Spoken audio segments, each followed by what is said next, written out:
And it's a little bit strange that we kind of pedestal people who are bluntly authentic. You watch TV shows like House MD, who's incredibly low neuroticism, low agreeableness, says it how it is, and it's blunt. And there Radical. might be a part of us Yeah. that wants to be like that.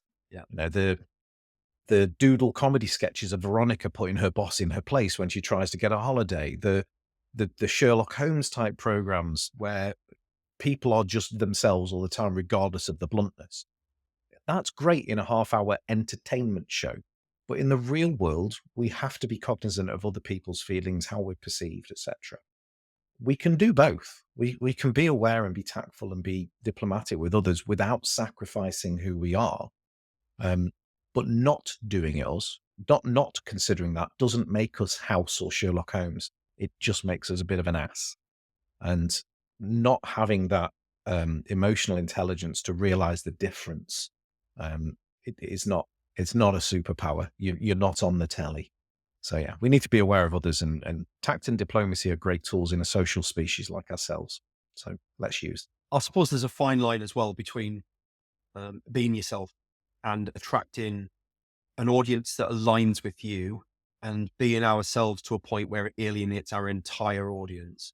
And I think that's the danger that we can sometimes fall into. I speak to a lot of people who are in the financial services sector, for example. They want to release video, but they need to be really, really careful about what they say because it can be perceived as advice or selling, and Yep. they've got all these regulations to consider. They struggle to be themselves. Therefore, they find it really hard to launch a podcast because their concern is, I'm going to trip myself up and end up in court, or losing customers because I've said the wrong thing, even though I meant right by it. Um, it's really hard in that space. And I think that's why those environments are really prime for good podcasts, because if you can do it, you can really separate yourself from the crowd. But Yeah. you really do need to be careful. I think. Yeah. And these things have longer term ramifications as well. So Mm. without getting into the kind of politics, the my local MP for the last few years was a chap called Jonathan Gullis. And as a Tory MP, he was famous for being very outspoken, very ranty, quite harsh on trade unions and immigrants and various other areas. He as a person is actually a really nice bloke. He used to be a teacher. His family moved around here, and he was in the paper this week that he's earned less than £600 since leaving, since the Tories were defeated in the election.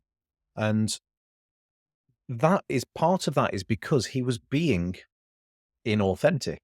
He was behaving in a way that was expected of the group that he was a part of.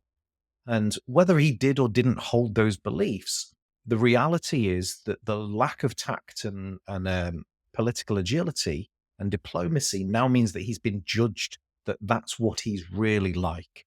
So the perception is authentically, he is this sort of right wing, outspoken, anti trade union kind of person. But the cruel kind of irony about it is that's not necessarily the truth. So we have to be careful about how we show our outside, our persona, what we're trying to get across. We can't do that without having self awareness of when are we at our best, how do we show, and what are my blind spots.